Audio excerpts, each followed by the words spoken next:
chiều còn nhiều chiều thì ít. Kết thúc chương trình với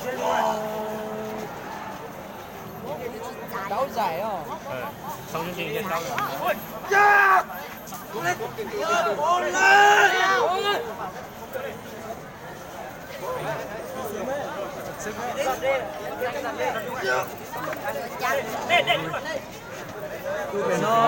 Chụp về nó một.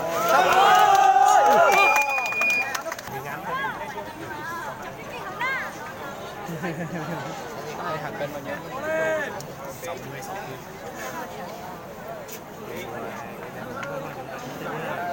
Cho câu nó tôi lạnh trên lạnh thấp là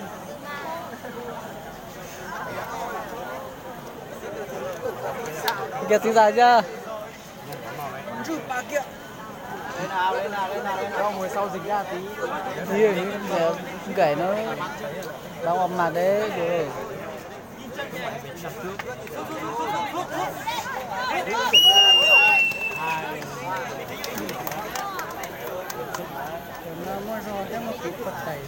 Bây giờ là lượt thứ ba phải soi vào như này.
Rất mạnh nha.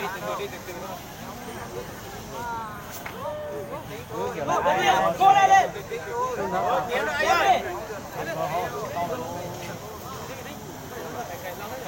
Đây, cô pha mất đà.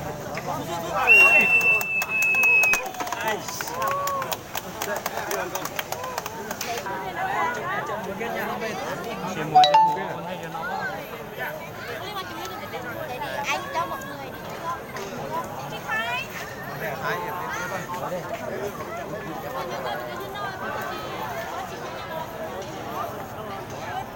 Cái gì là em và anh hỏi đi trước.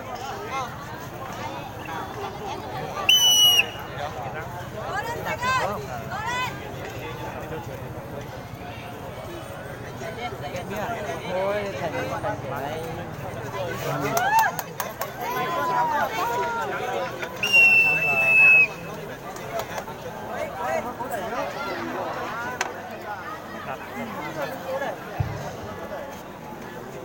Anh Hiền bảo một phát trồng lên trời luôn. Cái phòng đấy xem nốt.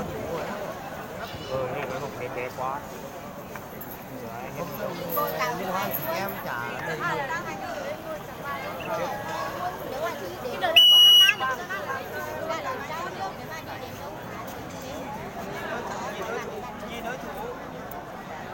Không biết là tụi tôi có cơ hội lập một cái nữa. Đây là đồng quê à? Quay đi.